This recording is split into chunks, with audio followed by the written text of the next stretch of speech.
Well, welcome everyone to our A Step Ahead Proactive Care for Tendon and Ligament Issues. I know we're having more people come into the room, and we're thankful for everybody being here. So the point of this webinar is to educate you on being a better caregiver for your horses.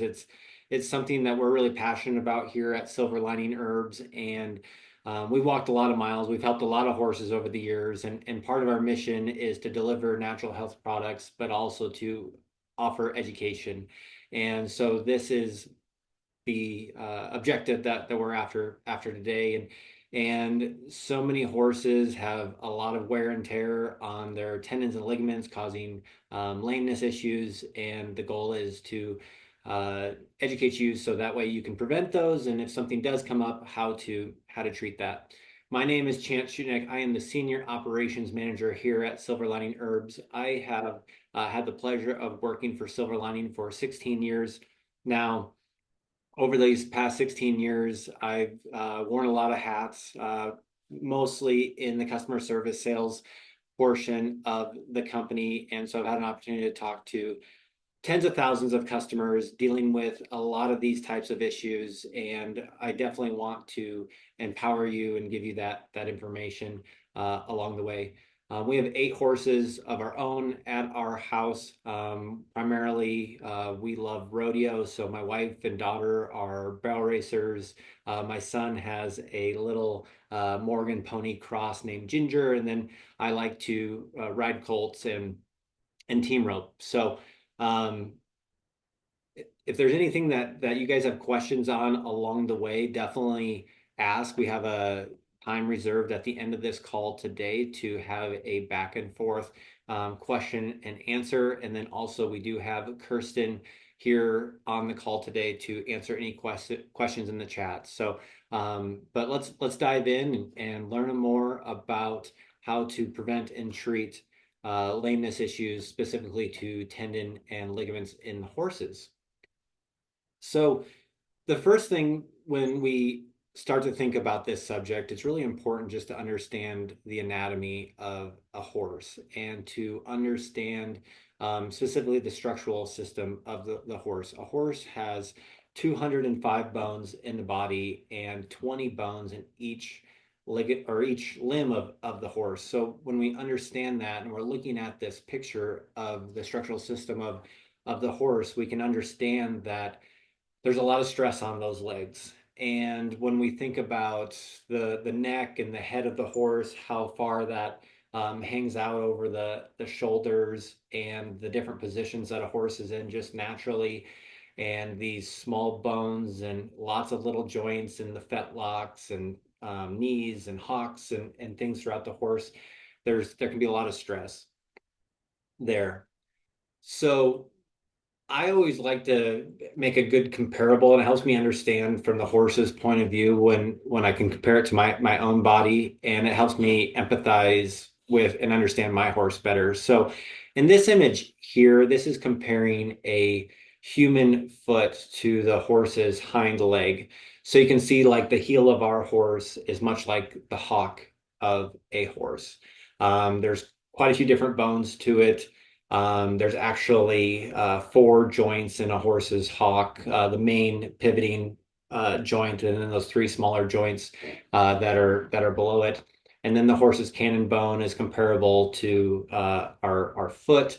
And then if we go and look at like the long and short pastern, that's more like our toe. And then finally, the coffin bone is more like the bone on the end of our toe. So that just helps me understand, like if I'm thinking about me standing up on my tippy toes, I can then really understand where the strain is at of a horse in their leg. And then if we want to look at the front leg of a horse, it's much like our hand. So our wrist is a lot like the horse's knee. So then we understand like, hey, that knee is not like our knee, just like a main pivot point, but there's a lot of little joints and a lot of different bones in there. The cannon bone is more like a bone in our hand, and then the finger would be more like the pastern and coffin bone of a horse. And again, like if we would stand our hand up on a table, I can definitely understand where some of the pain and potential opportunity for injury could come from. So now that we kind of have a visual of the structural system of the horse, we can then dive into the tendons and ligaments. And there's a lot going on with the tendons and ligaments. And we can really respect the horse's legs and all that they do as they're traveling and we're riding on them and things like that. These tendons and ligaments are so strong. It's incredible. You think about 1,000 pound horse and them, going from a dead stop to a full on run, or they're jumping or stopping or turning around or going up and down hills and things like that. We can really understand how strong these tendons and ligaments are. I was looking at some facts earlier, and the deep digital flexor tendon is said to be strong enough to hold two cars. So, roughly, several tons of weight. So they're very strong, yet they're not very elastic. I mean, they do have obviously some give to them, but they don't have as much give as you might think. And so when we also understand that they aren't truly elastic and they're very strong and they have a lot of tension on them, we can understand how like a different injury could definitely come up, and how to have a mindset to prevent these horses' injuries. The other thing that as I look at these two images here, I understand like what they where they run and potential issues that can come up. Like for instance, um, the deep digital flexor tendon here in blue, how it runs down the back of the leg behind the navicular bone and then connects to the bottom of the coffin bone. There's some friction points that can cause some issues here, like if there was some issues with the navicular bursa, if it would be inflamed, or there would be some roughness on the navicular bone, anything like that could cause potential for fraying of that deep digital flexor tendon. And then the same thing with like the sesamoid bone right here of the fetlock joint. And then you can see like these different opportunities here as well on the hind limb. So if we understand all the opportunities there, then again, we can better understand how we can prevent different tendon and ligament issues that come up. So what can cause different lamenesses in horses? Well, conformation is absolutely probably the biggest one. We wish that all horses would have this perfect conformation, but just like all of us, we have our little things that happen to us throughout our life, or we might walk a certain way or run a certain way, and then creates different wear and tear on our body. And so, if we have a horse that's a little toed in or toed out, or cowhocked or something like that, that's going to put more stress on those different tendons and ligaments and bony structures of the body. Weight is another issue with horses being overweight, especially we're seeing more metabolic issues than ever before, and that can cause a lot of stress on different joints. So whether that can be a pony, a miniature horse that's overweight, a quarter horse, a big draft breed as well. So having them in good weight is important there. Speed always can cause more wear and tear. Again, like thinking about myself, working out or running, what kind of wear and tear that does to my body. And so a lot of our horses are, whether they're trail riders or performance horses for us, they're just speed in general is causing a lot of wear and tear. Jumping, uh, whether that's for actual like jumping, eventing type of stuff, or it's just like on the trail jumping over a log, anything like that. The push off from the ground and the concussion when we hit the ground with our horses causes a lot of stress, especially like those big jumps that you see in the eventing world where their fetlocks are going all the way around. Obviously, that can cause a lot of deep digital flexor tendon issues there. Ground conditions is also a huge factor.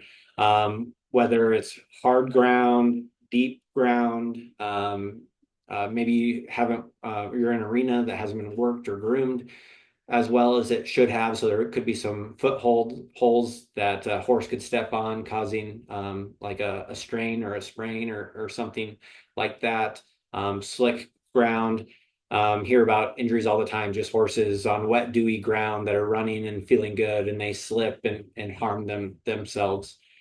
Uh, Unbalanced trimming and shoeing. It's so important to have quality farriers to help your horses out. And so many times we talk to horse customers and they aren't as educated on proper hoof balance as possible as they could be. And this can really play a big factor into this. And there's definitely horses that are more forgiving to unbalanced trimming and shoeing than others. Like I know that, for instance, at our house we have one horse that I mean, she has got to be like perfect. Otherwise, she's very can show up lame and different things like that. Where another one can be a little unbalanced and be really forgiving to that. And and it's kind of like even like wearing shoes. You know, if you have like a Converse shoe on one foot and you have like a Nike running shoe on another foot, just that imbalance is going to put so much different stresses on there. So being a lot more educated on proper trimming and shoeing and having a good conversation with farrier is super important. I know more and more farriers are shoeing their horses without their clients around, and that does definitely causes a great risk. So having a farrier that you trust and is reliable and you have an open communication with, and I really encourage all of our customers to ask questions to their farrier and justify why they're doing things so they have accountability to that. Different disciplines causes a lot of different wear and tear, especially with the repetitive actions that involved in that discipline. Like I think about barrel racers where they're doing tight small circles on a very consistent basis that causes that wear and tear of different joints and tendons and ligaments. Reiners that are stopping their horses or ropers that are stopping their horses a lot. Even like trail riding, if there's a horse that's pulling with their front end on the trail a lot more than using their hind end properly, that can definitely cause some different lameness issues. And we can't trump nutrition. So this is the last bullet point, but it could be the most important one because we truly are what we eat. And horses are really subject to whatever we give them is what they get. It seems like today's uh, domesticated horse really is only getting what's being thrown over the fence to them in all reality. And a lot of times there's not a lot of variety in that forage that we're giving to them. So having more variety in their diet is crucial to helping them out. And as we go through the silver lining portion of this presentation, we'll dive a lot more into how important that variety is. So understanding conformation a little bit more. I think a lot of us probably think that we have like this perfectly straight horse, but in all reality, all horses are a little crooked in some shape, way, or form. So if that is to be true, then we just have to understand what that will cause in our horses and what to watch out for. So I know at our house we have one horse that's a little toed out on the right. That's that mare that I was talking about that she has to be perfectly balanced because she is toed out a little bit. Because if she's not, then we definitely notice some lameness that can happen in her. This bow-legged, this pigeon-toed type of horse here, you can just imagine the type of wear and tear that's happening on that joints and those tendons and ligaments. Same thing with knock-kneed or a bench-kneed horse. So the ideal situation is to find a horse that is as conformationally correct as possible, but we understand that that's not always possible because they always have like a little something going on with them. But actually look at your horse's legs and recognize how straight or not straight they are, so you can account for and understand like what things you need to be looking for, and that's going to help with your conversation with your farrier, and also talking about like supplementation and what we needed to do there. So this is a front end view here, and then if we look at a hind end view here as well, we can understand what potential issues can arise here. Obviously, we want this straight horse, but they're not typically always that way. Probably most horses are a little narrow in the hind end, um, and then wide as well. Some bow-legged horses and like cow-hocked horses. And like when I'm looking at these different things and like understanding the discipline that you're using that horse for is so important. Especially like I think about like the cow-hocked horse. That's like an easy one to understand. Like if I have a horse that stops a lot and they're cowhocked, and the amount and when they stop their legs are spreading to a certain degree, especially like if you're thinking like a reiner that's stopping for 15 feet at a time and things like that, how much additional stress that is on them. So when you're purchasing your horse or you're owning your horse, understanding where their strengths are in their conformation and where their weaknesses are, and then cater that to their performance or their discipline that you're using them for. So for when we're thinking about prevention, it's always great to start with good conformation. Know that your horse is built for the job that you're going to be using it for. Um, and good footing is always crucial. I see like arena horses and people that ride their horses in arena that might not be watering and working their horses as much as they should. So the ground could be hard or deep footed or something like that. And just know how that's going to be affecting your horse there. Proper exercise. Do they have, are they getting exercise too much? Are they not getting exercised enough? Not being exercised enough could cause different strains, obviously, in the on the tendons and ligaments, and then being exercised too much. So like understanding like I have certain people that will call us and they'll say like, hey, I have a really hot horse. I've got to lope them for an hour every single day to get them to be manageable. Well, is that ideal for their situation? Because that horse that has to be rode that much is getting overworked and causing undue stress on their tendons and ligaments as well. Making sure our nutrition is good. I was just talking about this a little bit, but that variety is so important. So I always think about it in this sense. If all of us could go to a buffet together, we would all go and probably get some different things from the salad bar, right? Like we'll probably have some overlapping things, but in general, like we're going to have some differences. Well, now our horses don't get that option. They're just getting what gets thrown over the fence to them. And so when they only get thrown over the fence, the same thing thrown over the fence to them every single day, they're going to have different excesses and different deficiencies in their body. Well, the reason why you and I are going to be getting different things from the salad bar on a consistent basis is because our intuition tells us that, hey, we need this today, we need that tomorrow, we need this the next time. And our stage of life and the season of the year all makes a difference in that.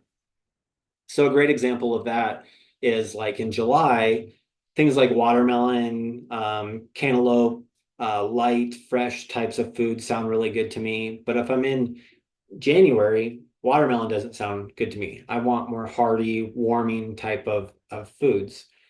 And this horse, given the opportunity, would be thinking the same thing. So think about a horse that has like thousands of virgin country to graze on. They're going to be eating on a lot of different varieties of vegetation throughout the year, throughout even the day, right? But our horse that's in a pen that's being thrown over hay every single day and some grain, they're only having 2 or 3 different types of vegetation or forage a day. And so that causes those excesses and deficiencies. Even though, like, and my horses are in the same boat. We have 5 acres of pasture and they're dry lotted during the day. So we have a orchard alfalfa blend of hay that we give to them. But really, in all actuality, even though we know that's a good quality hay, that's some good variety for them, they have a little bit of pasture to graze on where they have dozens of different plants out there. They're still not getting what they all need there. So that's really where silver lining comes into play. And we'll dive deeper into that. The proper farrier work, that I mentioned is crucial to make sure that your horse's angles are good, that they're balanced. Boots in certain situations. So I'm thinking like cloud boots or soft ride boots that we'll put on our horses if our horses are on asphalt a lot or on gravel parking lots when we're tying them up to the trailer. Not only does that help just like the soles of their feet to prevent bruising and things like that, but like when they're stomping flies and all that kind of stuff, really does a lot of protection for their tendons and ligaments as well. Leg wraps do a really good job for horses too. So many people have their split boots or their polo wraps too loose or too tight, so it's really just having a snug, proper fit for their horses. Using recovery methods, people are lazy by nature, and so they don't do all the recovery methods that they need. We're big advocates of Beamer leg wraps, so it's like a red light, infrared kind of healing there. Cold treatment, hosing your horses off with cold water goes a long ways. Chiropractic maintenance. If the horse is tight in certain areas or out of alignment structurally, that's going to cause them to compensate in different areas and can cause more wear and tear. So big advocates of using good chiropractors. Also using acupuncture and acupressure. That's a huge benefit for horses. Muscle testing. Muscle testing is great as well because you can, if you're not familiar with what muscle testing is really just everything has energy, and you can muscle test using different methods, and you can go Google this on what to do and how to do it exactly. But this is a tool that we use to help understand like what our horses need on a given moment to help them out too. So that can be a great advocate for you. Competent veterinarian support. I put the word competent in there because I remember having an experience one time with a veterinarian where I went and got my health and Coggins done by my horse, and they were a large animal veterinarian, and he was a sorrel horse, and he was writing down the color of the horse, and he's like, I wrote down Hereford, but I know that's not the color of the horse. Help me understand what the color of the horse is. And so I told him sorrel. And so, just understand that what your horse going to a veterinarian doesn't, all veterinarians aren't the same. There's better ones and less good ones. So definitely choose one that has a good resume and fits your needs too. So there's really good equine vets out there that very much so might be very pharmaceutical happy, but if that's not what you agree with for the care of your horse, then that might not be the best vet for you, even though he has lots of accolades and good clientele and things like that. Understand what fits you and your horses and your philosophies, because I hate when customers go to a veterinarian and they just feel pressured into doing what they said rather than trusting their own intuition and knowing their horse and what they need as well as they can. And then us here at Silver Lining Herbs, we have a great staff of customer service representatives that are well trained and advocates for the horse. We teach all the same methods that the founder of Silver Lining, Mickey Young, had taught.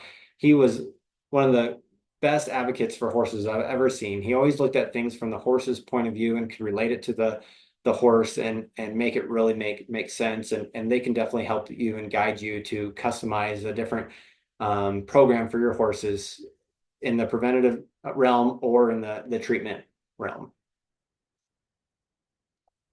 I mentioned acupressure before, and I brought up this chart here because people really like the acupressure points, and I really like it too. And the reason for it is it's just a way to really understand what's going on in your horse in the here and now. And acupressure, what it is, there's different meridians going through your horse, and a meridian is basically a highway of energy. And if there's something blocking that energy, that means we need to give something to that horse to unlock that energy. So that can be acupuncture, where it actually releases that energy block, or it can be nutrition as well. And really, at the end of the day, it's nutrition. The acupressure will help release that, but in the short term, but the long term, we really need to feed that body what it needs to help support whatever's causing that energy block. All food has energy, provides energy, and so we got to unlock those energy blocks. And when I'm talking about like lameness and things like that, I'm really looking at like this liver point in the mid back, the kidney point over the loins. And the reason why I'm looking at like those points there, imagine if these horses had an energy block there and there was some discomfort in the mid back or the kidneys of the horse, that's going to cause that horse to travel different. They might not be driving their hind end up underneath themselves as much, causing that a range of motion issue, causing more wear and tear on a certain part of the body. So there's things like that that we might not even be thinking about the limbs of the horse at this point, but it could all really stem from something that's causing some pain internally through like the liver or the kidneys. Also, if we're going down the rump of the horse, we're also seeing like the ankle, the foot, the stifle, the hock, all these different points. And these can indicate some discomfort that's causing range of motion issues, that's causing more wear and tear on these tendons and ligaments. And again, the customer service representatives that we have can really walk you through this and show you how to use these modalities on your own horses and get you to understand them better. Even could do like a Zoom call or something like that where we can guide you through that so we can have a better understanding of your horse and set them up on the best program. Treatment, when we're thinking about treatment, so we have an injury that's happened. We need to understand first and foremost the time that it will take to heal that. So none of us are as patient as we should be in a lot of times because we want to go ahead and use that horse. But just to kind of give you an idea, like mild injuries like small sprains, things like that, 6 to 8 weeks to heal. More severe issues, 8 to 12 months to really recover from, because we have to heal that horse from the inside out. Um, like thinking about the severe injury, that mare that I talked about that was towed out a little bit, she had a severe injury when she was 6, I believe. So she was a barrel horse, and my wife ran her at a barrel race and went around the first barrel, and then coming out of the first barrel, she was packing a leg out of it and pulled her up and presumably like stepped in a hole or something like that. So was it the hole that caused that horse to be lame? Probably not. It's probably just what broke the straw that broke the camel's back in all reality.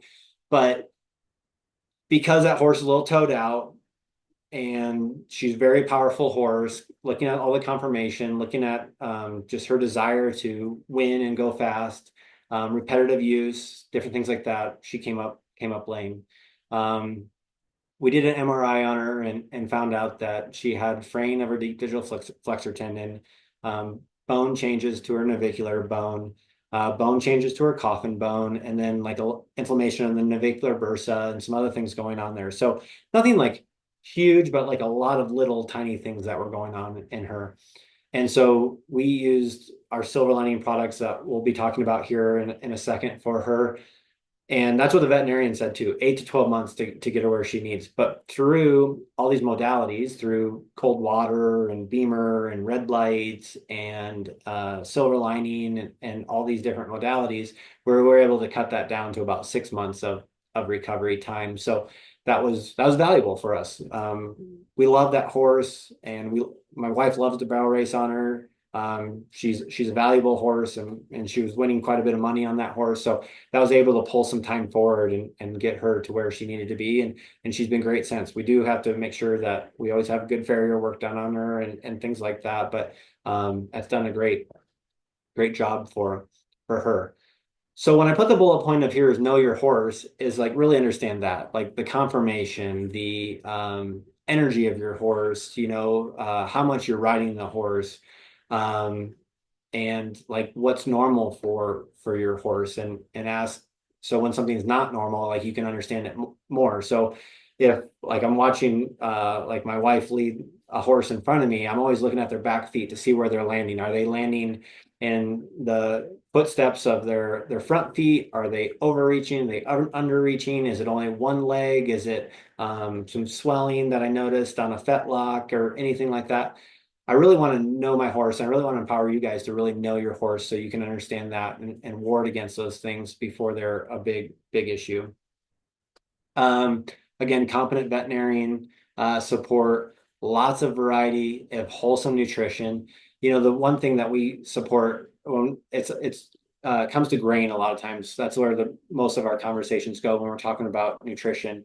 And the biggest thing that I have to say to that is it has to be wholesome. Like if they didn't have it for horses in the 1800s, you shouldn't be giving it to your horse. So that's like I'm thinking about molasses and all these different sweet feeds and things like that.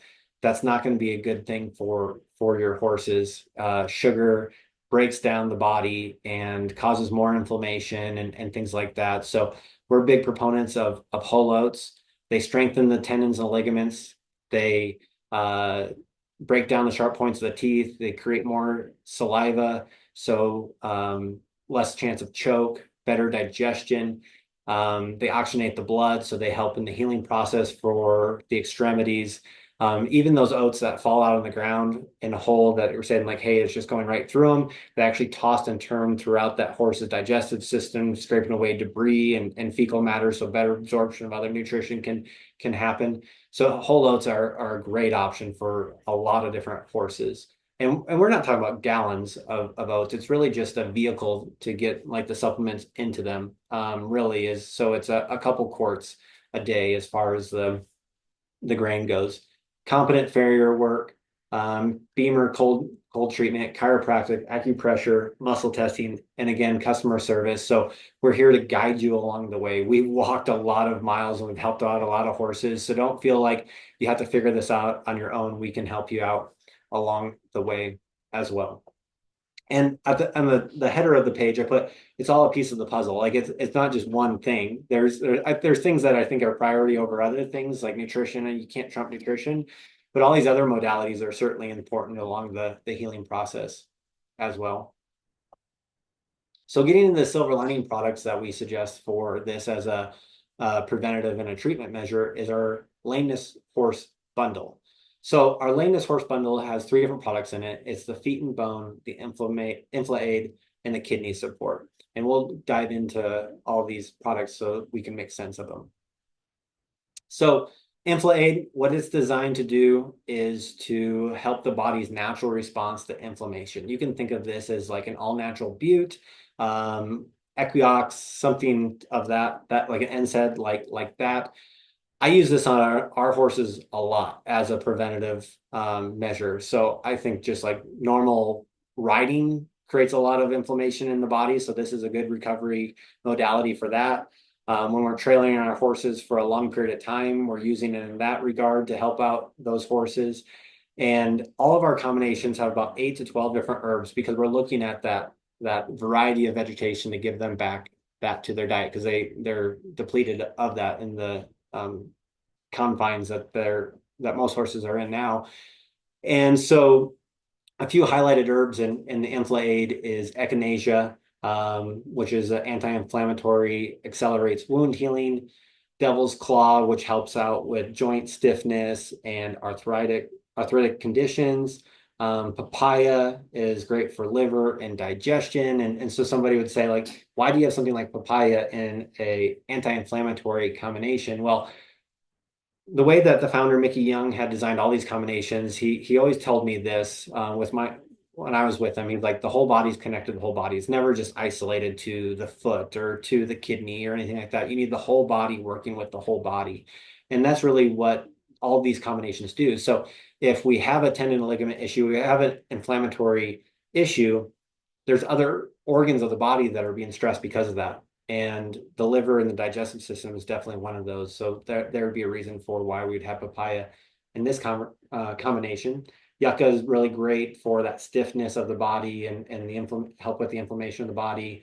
Bilberry helps tissue repair and a diuretic. So why would you want a diuretic in an anti-inflammatory situation? It's because we have to get that out of the body. And so the way that it So like the inflammation, the fluid retention, the like osteoarthritis situation, we have different impurities in the body. We have to get that flushed out of the body. So that's helping that. And then aloe vera as a pain reliever. And there's a lot more different herbs, but these are just a few highlighted herbs that are in the Infla-Aid. So like I said, like anytime I'm dealing with inflammation, I use this kind of this product because there's so many different things that causes inflammation, and it's really something we've got to get on top of.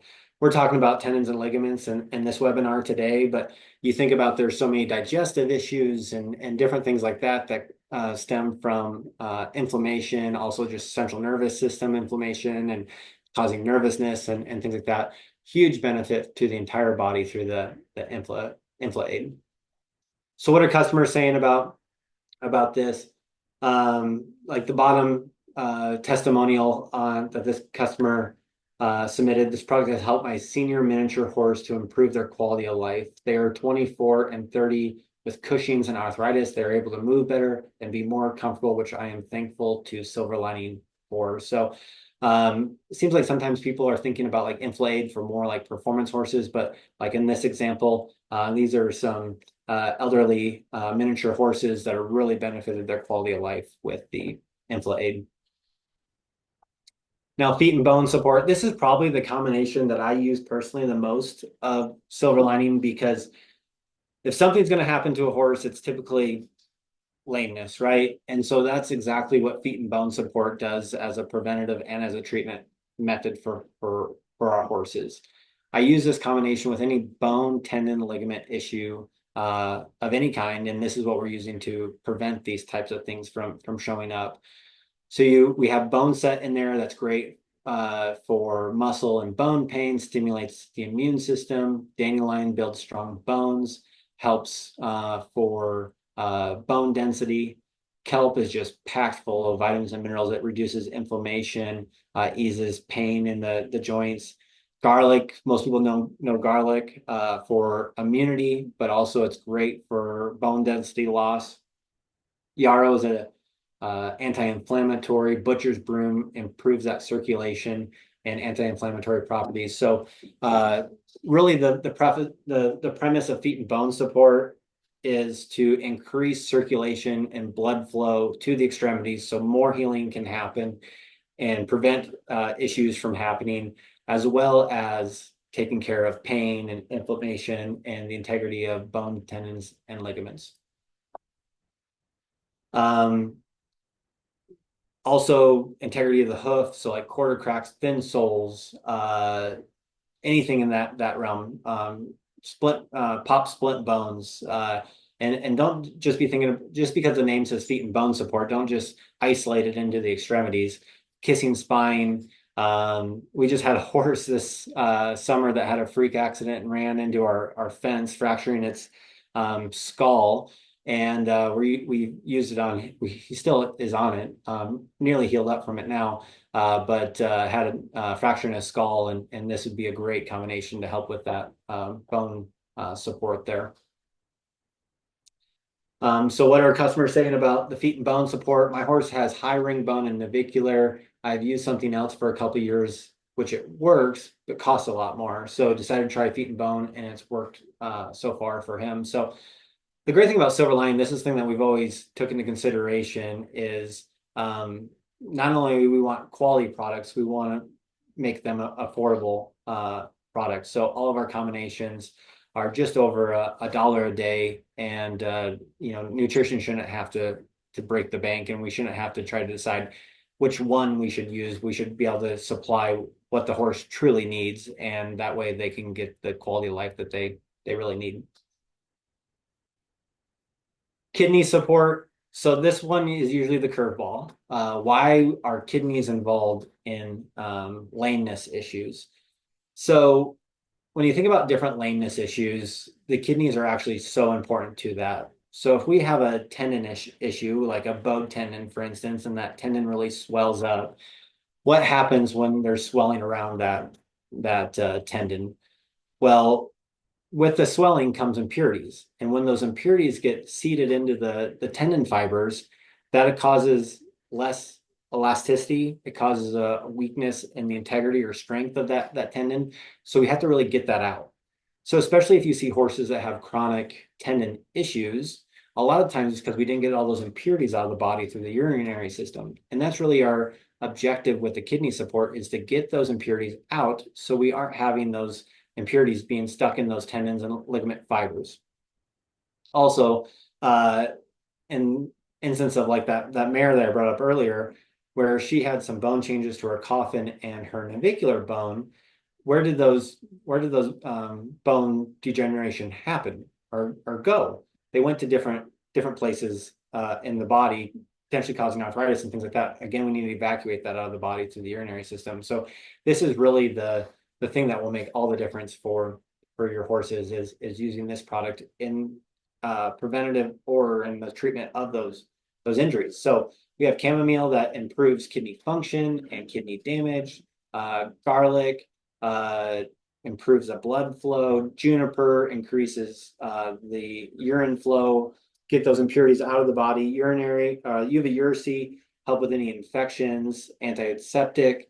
Hydrangea, that's really a key to help with excess bone or like kidney stones or things like that. So if you have like a bone spur that's rubbing against a tendon or something like that, we can actually break that down with that with the feet and bone and the kidney support together and evacuate that out of the body. Because how did it form in the body internally? Same thing, we can get that out of the body. Dandelion's a great diuretic. The other thing with the kidney support that we're such proponents of it is the kidney is one of the only organs that isn't protected by the structural system of the body. And then our saddle sits right over the loins of the horse, right over the kidneys of the horse, and can cause lots of range of motion or gait issues with a horse. Like they might be cross firing, so meaning that they have a lead in the front and a different lead in the back.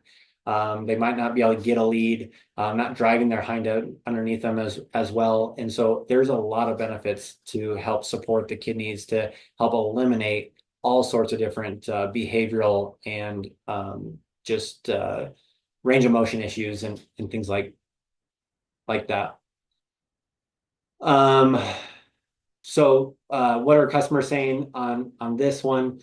Like the last review here, the kidney spores made a major difference in my mare. She showed signs of pain when being cinched and now is no problem. And that's going back to understanding where that pain is coming from. In this case, this mare had some kidney soreness, and a lot of times when we're having like cinching issues and things like that, we might think chiropractic, we might think ulcer, we might think just behavioral, she's ornery or she's a mare or something like that.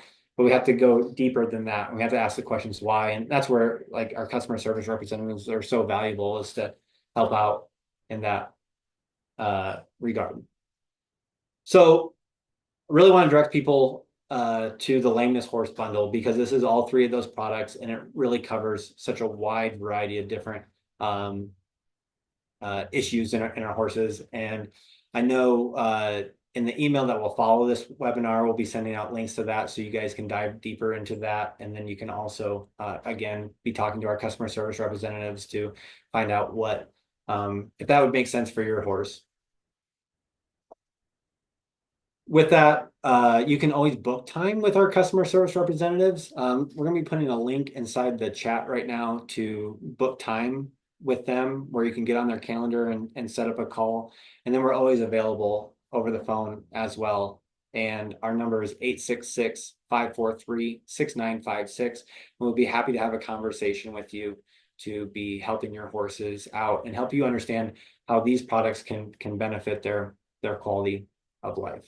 So with that, I want to answer any questions that you may have and help your horses out. So I know we have a couple in the chat right now. The first one I see is from Anthony.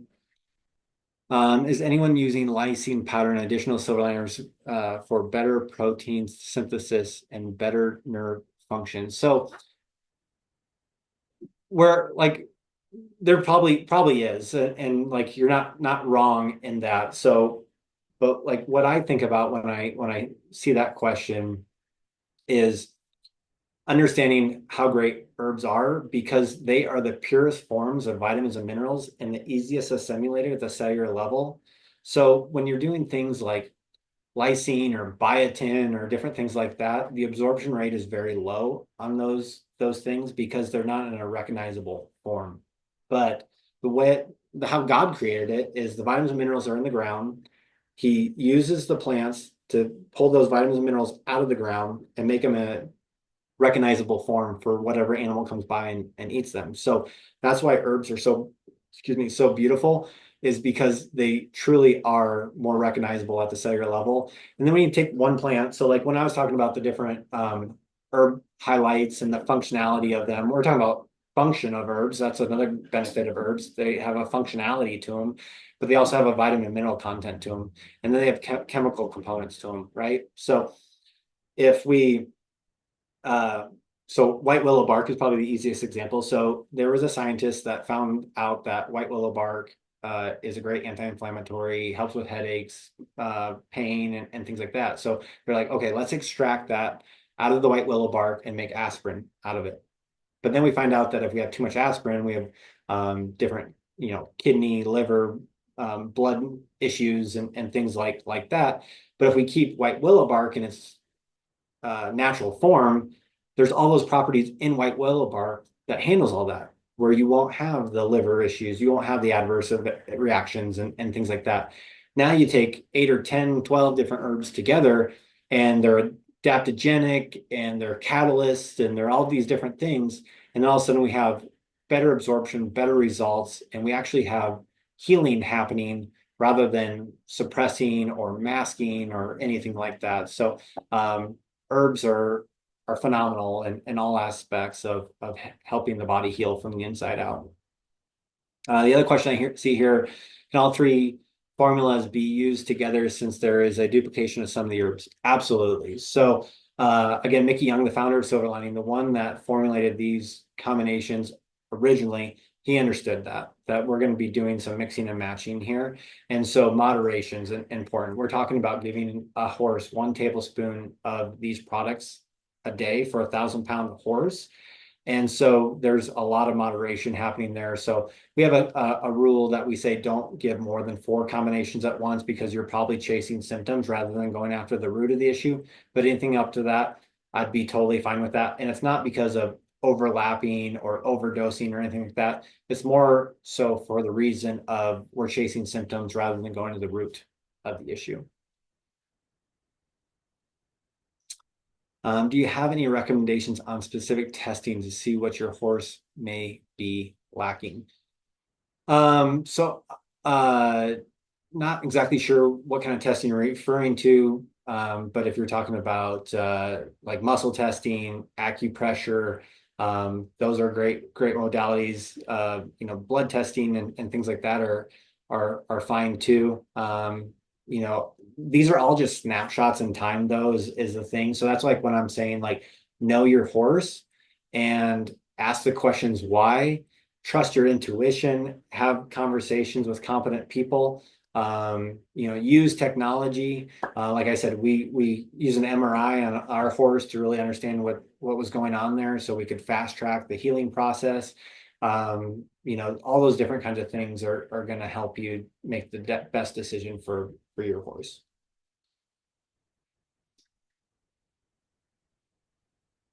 Well, perfect. Well, if you guys don't have any more questions, I just want to thank you for taking your time out of the day to spend with us for a little bit. Hopefully this was of value to you.